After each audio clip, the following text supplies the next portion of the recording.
Welcome, everyone. Thank you for joining us today for our session on IBM Cognos TM1, Modular TI Processing Environments, Part 3, the TI process synchronization and serialization. We are recording today's session. If you have any objections, you may disconnect at this time. I will be taking questions during the session and presenting them to Andreas at the end of the session. So if you have a question, please feel free to post it via the chat box at any time. And now, Andreas, if you could begin, please.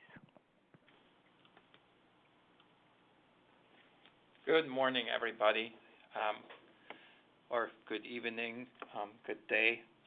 So today is going to be a short session on modular TI processing environments, and we will be focusing solely on TI process synchronization and serialization. So why do we do this?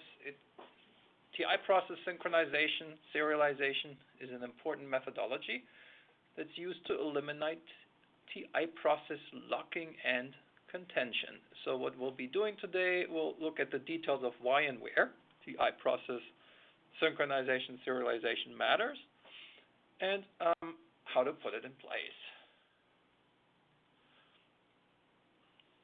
So first, why?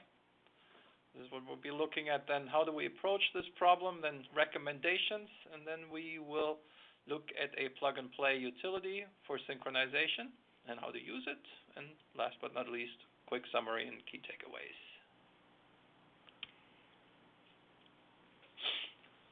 So why is this important?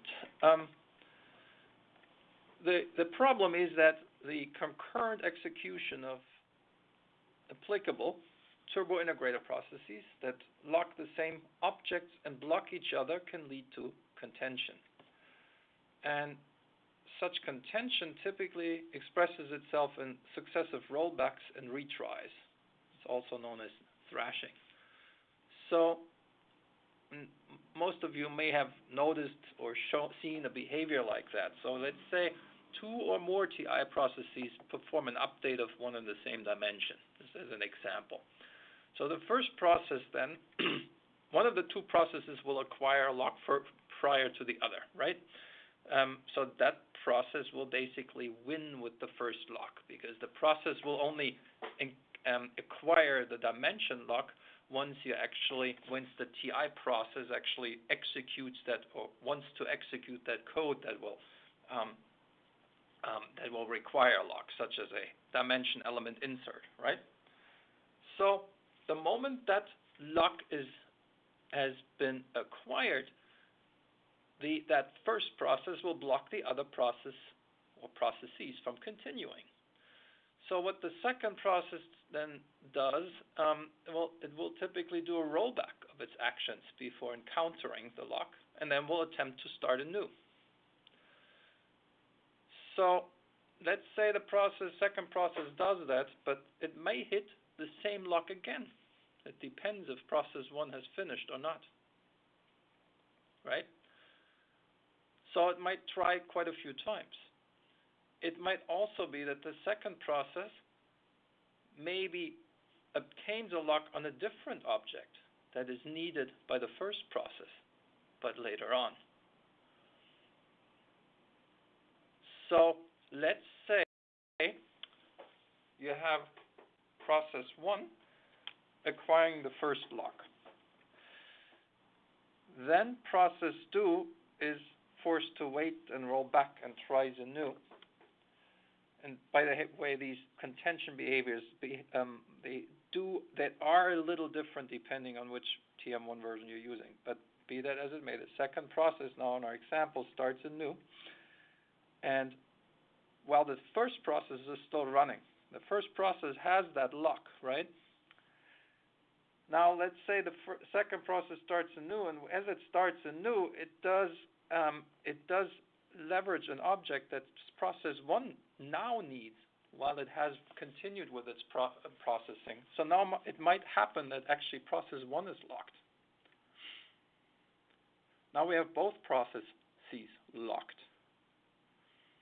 And that can lead to somewhat of a contention loop. And this is all a very extreme example. The main takeaway from this is that we want to avoid the TI processes that shouldn't run in parallel, because TM1 right now does require us to serialize certain procedures in TM1, such as a dimension update. We can't update one in the same dimension at the same time with different processes. So for such processes, especially in very large environments where we have less control over what may be run when, we want to make sure that they can never be started or run in parallel. That one of the processes will not try to do rollbacks, that it will immediately wait for the other to be done and then process. In other words, we serialize. We have another session planned on in the nearer future on parallel processing, right? Which is obviously where we're building a TI framework that allows TI processes to execute in parallel and load data in parallel, right? Obviously, such processes we wouldn't want to synchronize, but other procedures we want to synchronize to make sure that there is no contention. Another good example is, I find a good example. If we have a large TM1 environment, there could be certain security update processes that might take a few minutes to run. And as most of you know, when you do security updates, those typically, will issue locks. So most users, some users might be able to still view reports and so forth, TI processes tend to be locked depending on the security updates that you make. So let's say a security admin runs a process. Even if that process only takes a minute, we'd want to make sure that any other TI that people might be executing will wait until that security process has finished, and not just try to run and encounter a lock. At the same time, what we want to do is if somebody runs a data update process, maybe metadata, master data is updated as well, we want to make sure that while that process is running, nobody does a security update to cause contention. So, if we look at these screenshots here, normally, let's say you have two processes, right? They complete the metadata procedures and start the data tab, and you see them both in the run state. Now let's say process B encounters a lock, right? You see here we have a lock on object contention test in this screenshot, and the status is wait, while process the process A is still running. And once process A finishes, then process B will continue to run. So this is just some screenshot examples of what we looked at in the prior slide. So how do we approach this? What do we need to do to prevent thrashing, to serialize?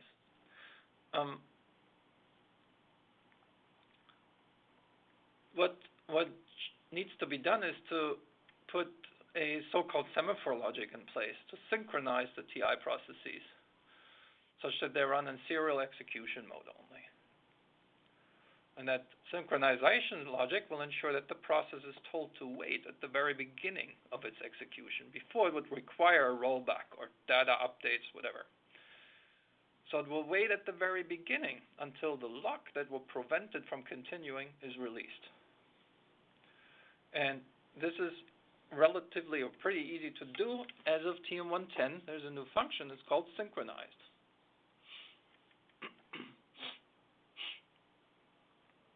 So how does synchronized work? Synchronized really raises a flag. Let me call it a semaphore flag. So you call synchronized with any synchronization flag name. So you could call it synchronized and use the argument security. Just call synchronized security in a TI process.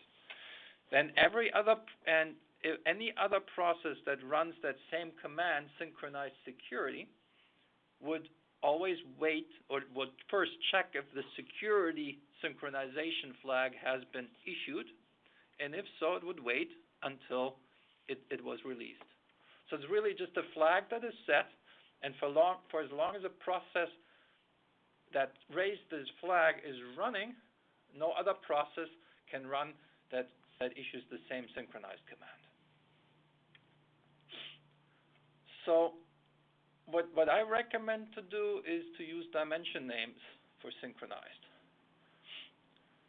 So if you have a process that would do a master data update on possibly a master data update on, let's say, all dimensions of the cube as it's loading the cube, you could put in some code like this is just an example here that really loops through the dimensions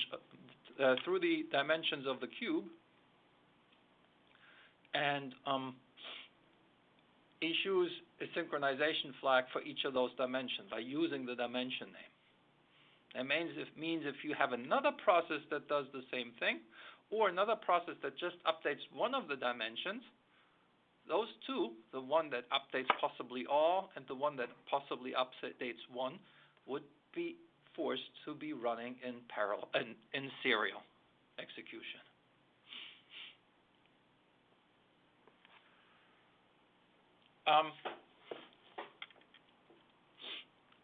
Now, you might say, well, the synchronization might change, and it also may change depending on, let's say, advances in TM1. So should I put synchronization in place everywhere only to then possibly in a year or so uncomment all that code? Well, that would be a very good point. That's a very good point. So what I'd like to do is I use a simple utility, actually. So I'm issuing synchronized through a subprocess, and you can do that. So you call the synchronization utility at the very beginning of the prologue of each TI, and that subprocess will determine dynamically what to serialize for that TI process through a lookup cube. So how do we do that? So we have a subprocess here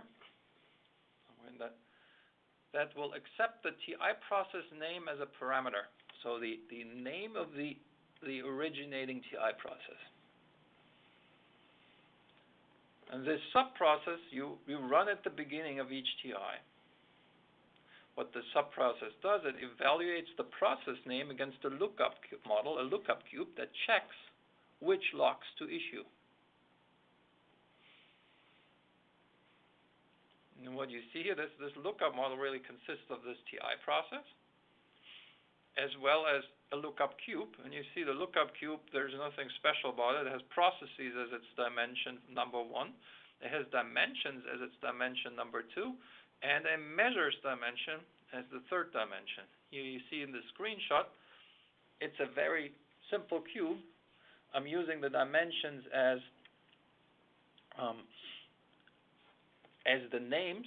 Okay, it does not mean synchronize the dimension. I'm just using the dimensions as flag names because dimensions are the main components while we update dimensions where we will encounter locks in TM1. And what this process utility will do, it will check for the process name, it's a parameter, right? For which dimensions to serialize. So what that means is if you use that utility, you can be very conservative by serializing everything. That means you put ones in everywhere, or you configure your environment for more parallel execution.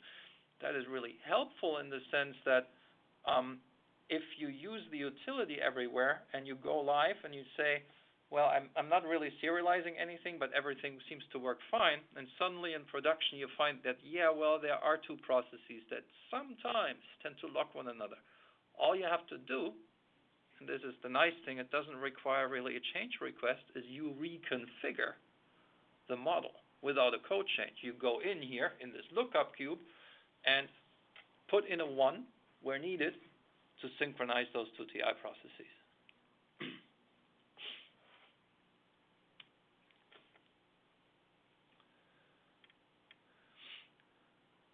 So how do we use this? For dimensions dim, you create an attribute is synchronized, and you set that attribute for yes for every dimension for which you may want to implement serialization of dimension maintenance tasks. Okay. If you have a dimension that never really gets touched, there's no need to have the process evaluated. Then you go into this cube here and set the lock value to 1 for each dimension that the process may affect in terms of locking. So your process B in this example, it would possibly affect all, well, dimensions A, B, C, D. If you had a security process, for example, depending on what that security process does, let's say that security process includes a security refresh. What you would want to do is put a 1 into every dimension.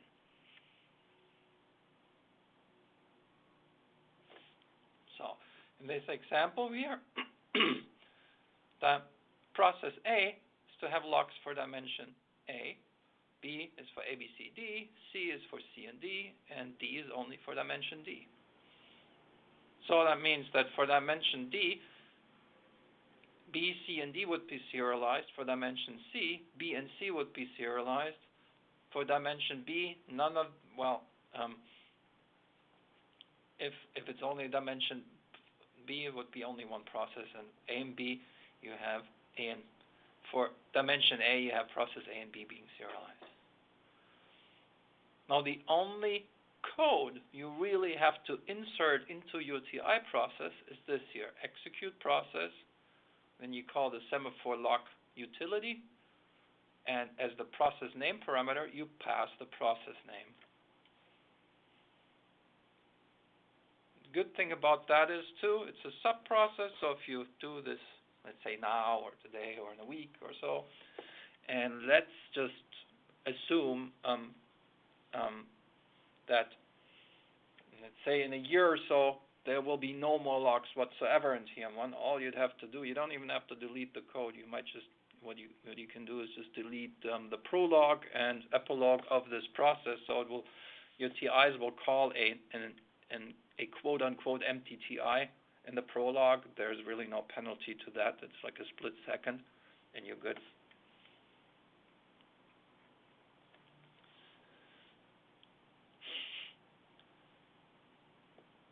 So, what you see here in this PowerPoint is really the more somewhat detailed documentation on what this process does, and we'll take a look at that in just a few minutes. So the utility will query the lookup cube for the specific process, and then we'll look up the lock value for applicable process name dimension combinations. In the utility, you have two options. What you can do is you can filter the lookups through the asynchronized attribute on the dimensions dimension. So if you set that to yes, an MDX subset is created that will only evaluate the lock for the dimensions that are flagged for serialization, for dimension flags. If the filter dimensions through a synchronized is set to n, then it will evaluate all dimensions. And again, if the lock value in the lookup cube is 1, then the process will issue a synchronization semaphore flag that will have the dimension name.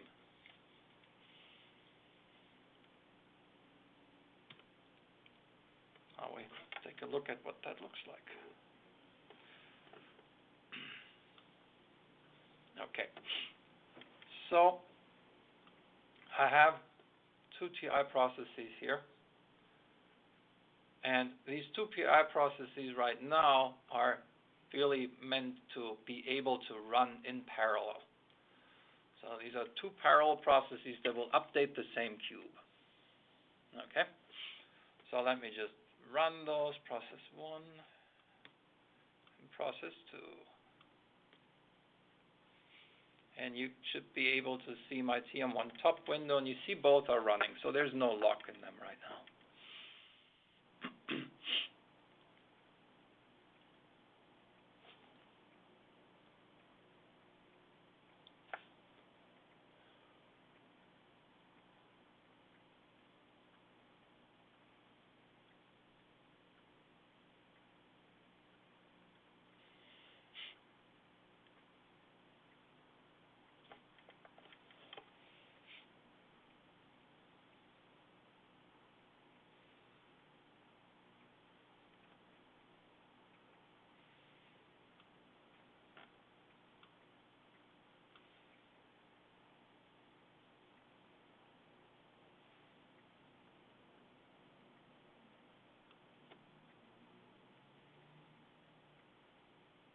Oops.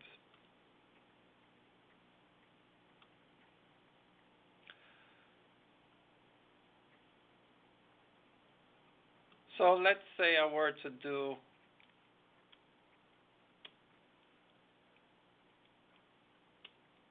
a dimension update somewhere here. This should now generate a lock somewhere at some point.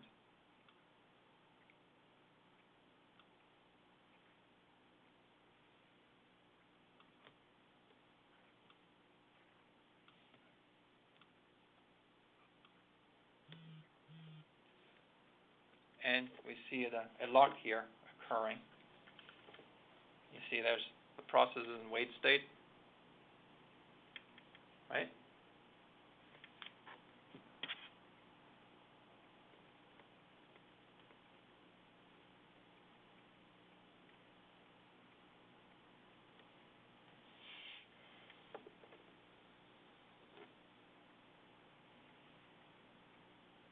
Now this wait state, when this wait state is issued, really depends on when the lock would be triggered.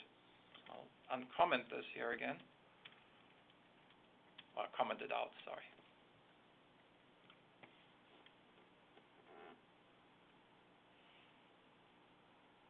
So before both processes ran in parallel, then I changed one such that it would issue a lock, and you saw that one was waiting for the other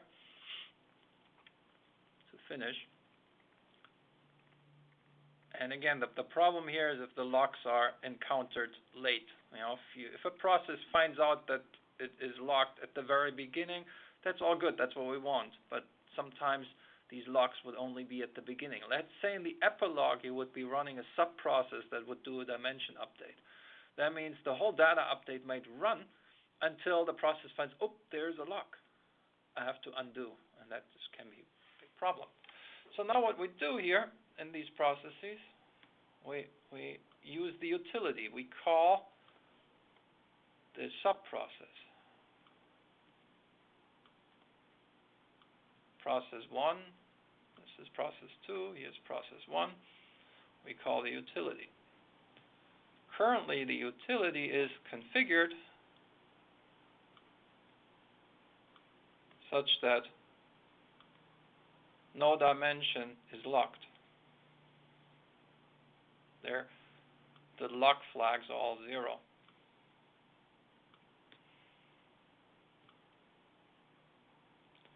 But the moment I set this lock flag to 1 for process 1 and 2, for let's say operating accounts, which is an account dimension that is being used by the cube that we're updating here,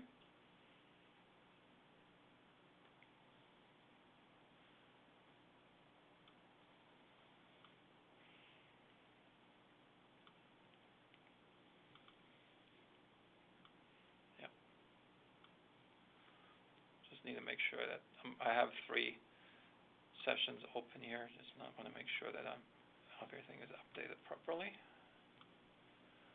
Okay.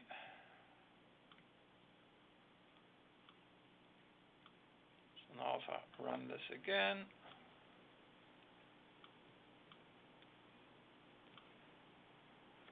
the wait state is immediately in place on the second process that I started. I started process 1 later than process 2. And this is now a wait state that process is simply waiting there for that flag, the synchronization flag, which we call operating accounts, to be released. So process 2 was the first one to issue the synchronization flag operating accounts. It's completed, release the flag, and process 1 will automatically start.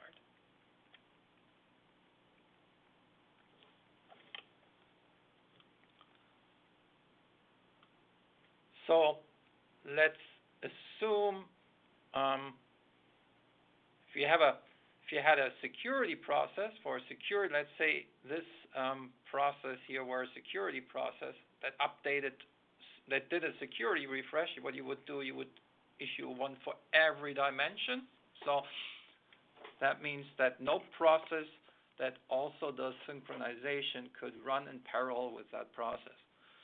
So again, the advantage of this is that it's all dynamically configurable, and it allows you to make changes to a production, not changes, but behavioral changes to a production environment without a code change. It's really simply a configuration change, similar to saying I'm going to increase the VMM cache for a cube, right?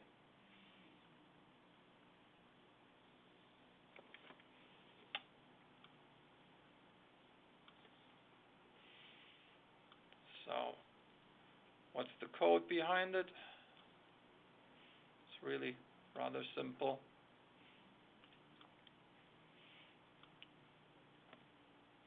We have a parameter process name, which is the process name. You can pass that. And then is our option filter dimensions through is synchronized. In the prologue, it will determine if the is synchronized attribute exists. If it exists, if it doesn't, it will insert it. And then in the epilogue, all we're doing is depending on the flag. If the flag is set to yes,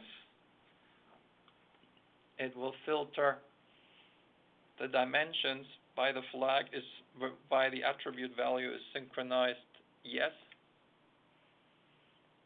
And then we'll loop through the subset and check the value of the lock. And yes, you could say if that's a large subset, that takes a little while. We're running TIs here, so if this sub-process runs for a few seconds, and in my opinion, it doesn't really matter so much. If we don't filter dimensions, it will actually loop through the entire dimension. Dimensions. So if you have a few hundred dimensions, it will loop through every value and just determine a lock, if there is a lock against that dimension or using that dimension name for that process. And if yes, it will issue the flag. So what that means is if you have multiple dimensions flagged as 1, it will issue multiple synchronized flags for that process. That's really all there is to that utility. So it's rather basic. The nice thing is, in order to use that utility, all you really need to do is copy the 3 objects that those 3 examples, and you can download those as part of the links that Sophia is providing you. You use those 3 example objects, copy them into the environment, and configure that table and configure the asynchronized attribute, set the values to yes, and it will work immediately.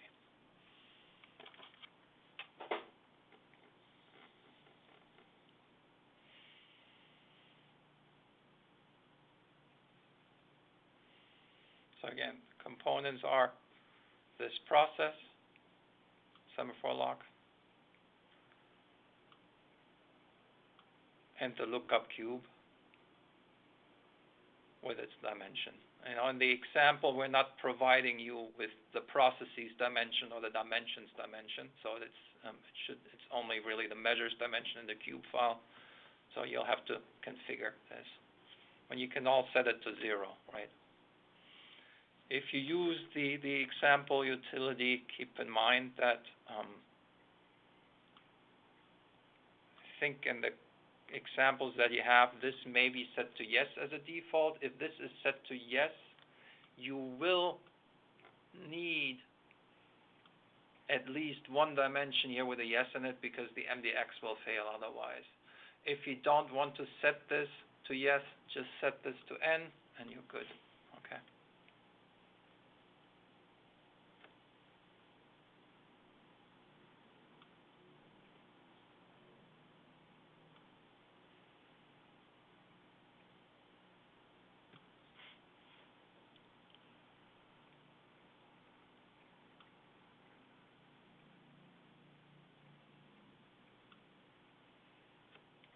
So to continue with this, so the key takeaways is use synchronized, and in cases where you're not sure yet about the correct serialization and synchronization scenario, just use this or implement a dynamic being configurable TI process synchronization utility. I don't recommend, hard coding synchronization only makes sense if you have a specific process where you say, oh, that updates something specific, and you use a flag for that. Sometimes if you have let's say you have a process that may update any cube based on a cube parameter, then you also wouldn't use the TI process utility. What you might do is just really, if you said, well, I like the idea of using dimension names as synchronization flags, then you use that while loop that we looked at in this slide here, where you say, okay, depending on the cube that this process will update, let me issue a flag on every one of the dimensions in that cube, and you just put that code into the beginning of the prologue of the TI. So not every TI is applicable for the utility, but a lot of them are.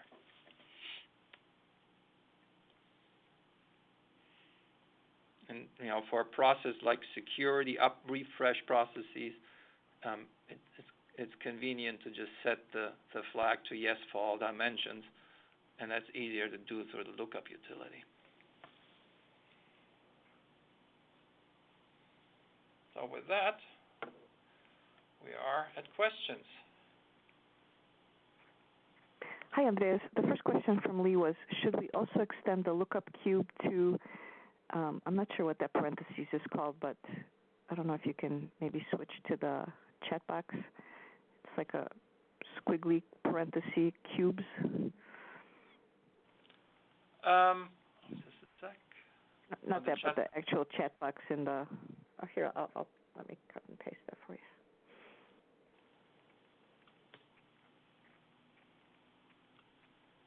There we go. There you are. Okay.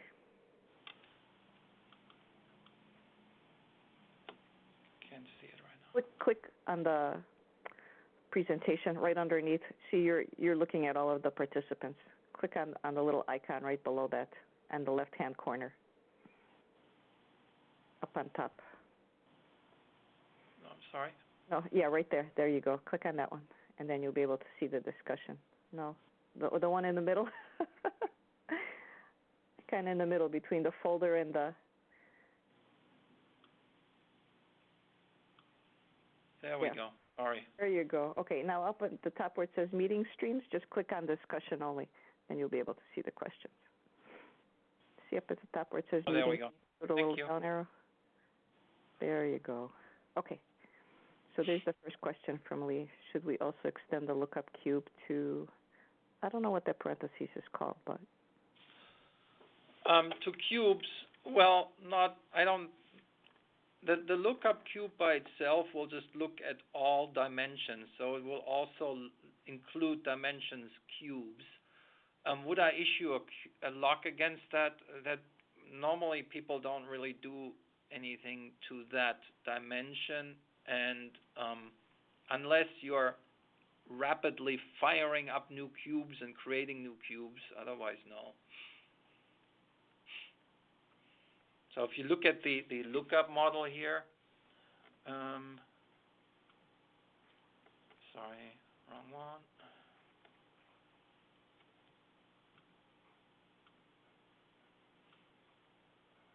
This will really look at all dimensions, right?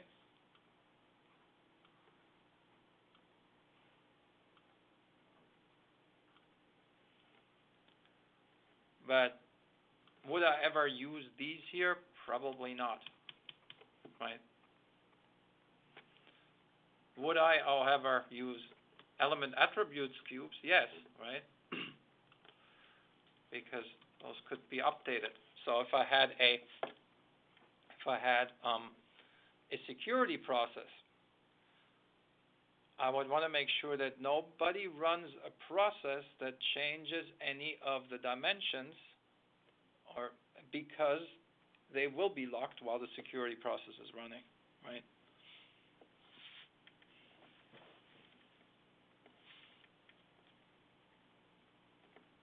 Does that answer the question? Lee will have to let us know. Oh, he's right, cube dimension. If you scroll down, yeah. Okay.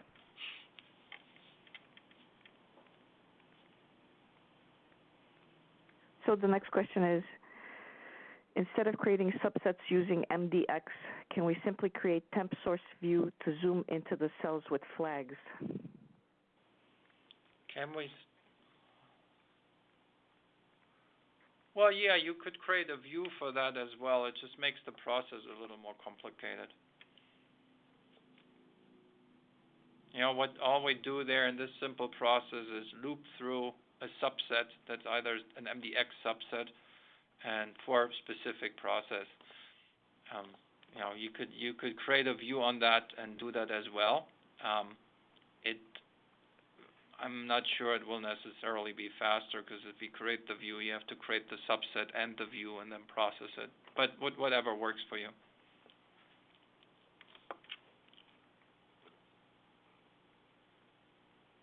Okay, and I believe the next question is... Oh, okay. Adapt is asking if you need another lookup cube that uses cube instead of dimension to prevent cube locking. Well, normally in TM1, you do not have locks against the cube directly. The locks are typically issued against dimensions. In the see, we're not preventing dimension locks. What we're really doing is we're using dimension names to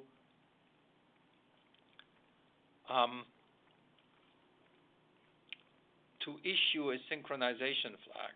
So by issuing a synchronization flag against every dimension in a cube that a TI process is using, you are in effect ensuring that that TI process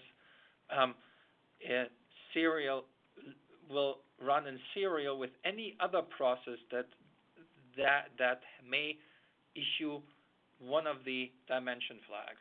So you're in essence serializing based on the cube's dimension.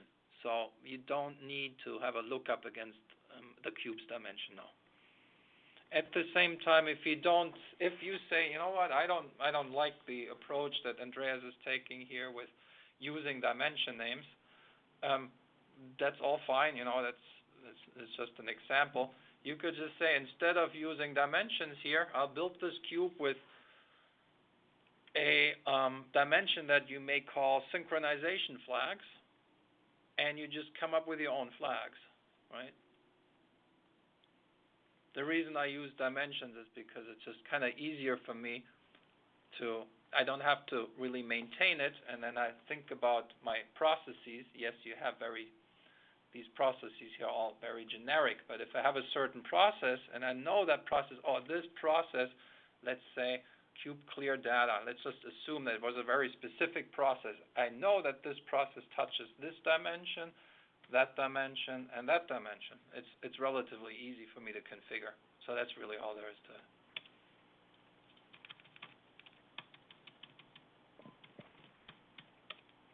And if you have a question, please feel free to post it via the chat box at this time. Also, I am going to put in the link for our Q4 series. So if you're interested in continuing your education with Andreas, please join us. Here is the link for that. So you can register, and you can just register once for all 6 of the sessions and attend as you like. And if there are no more questions for today, we will end this session. Thank you again for your time and attention, and we look forward to you joining us for our next series starting in October. Thank you, everyone. Have a good day. Take care. Bye-bye.